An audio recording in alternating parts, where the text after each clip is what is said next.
I'm Daniel Tuutau, a Tongan American resident of Poplar Grove who's running for Salt Lake City Council representing District 2. I wanted to make a video to address a big problem I find in politics, and I don't really have an answer for it, but our only chance of improving things is discussing what needs to be fixed. Now, even if you've already mailed in your vote, this is an important message I hope you consider. With Election Day coming up next week, all of us candidates had an important deadline, our final general election campaign finance report. If you followed my platform, I've actually asked you not to donate to my campaign, but rather that you put money back into our community if you really want to support my run. I feel there's already too much money in politics, and our recent reporting numbers really show that's true. Now, first of all, I'm not trying to criticize my fellow candidates. I'm criticizing the system that we are forced to work in. I'm not throwing shade on the players, but on the game. With that in mind, I also want us to consider that this is a race for Salt Lake City Council, basically the lowest rung of the electable political totem pole we call government. District 2 has really upped their game this year. The candidates from our district alone fundraised $84,818 this year for the election.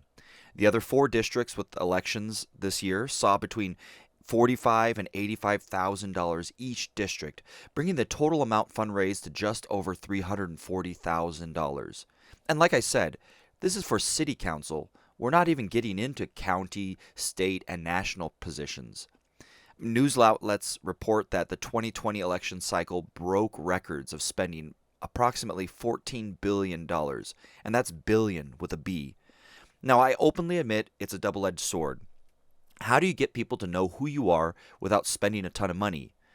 In full transparency, I spent a total of $20 on this campaign to register a domain for a website, which I built myself, which are full of professional photos my wife took and videos I made myself.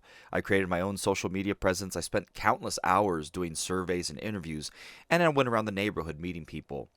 Now, I didn't make non-recyclable signs, which, well, technically there's a special recycling event, but if you don't take them there, you'll have to trash them. They don't go in your blue recycle bin. I didn't send out mailer after mailer. I didn't create a bunch of swag with my name on it that will basically be useless after the election, because either I'll have the job or I won't. Either way, I won't be running anymore.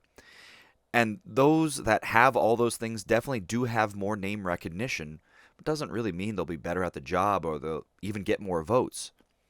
So I do want to mention that if amounts fundraised are an indication of community involvement, I am happy to see so much increase. In 2019, when Moroni Benali and Andrew Johnston ran for District 2 seat, they raised a combined $11,181, compared with our current $84,000. I mean, hopefully raising 7.5 times more funds will also mean that we'll see 7.5 times more voter turnout. I guess we'll find out next week.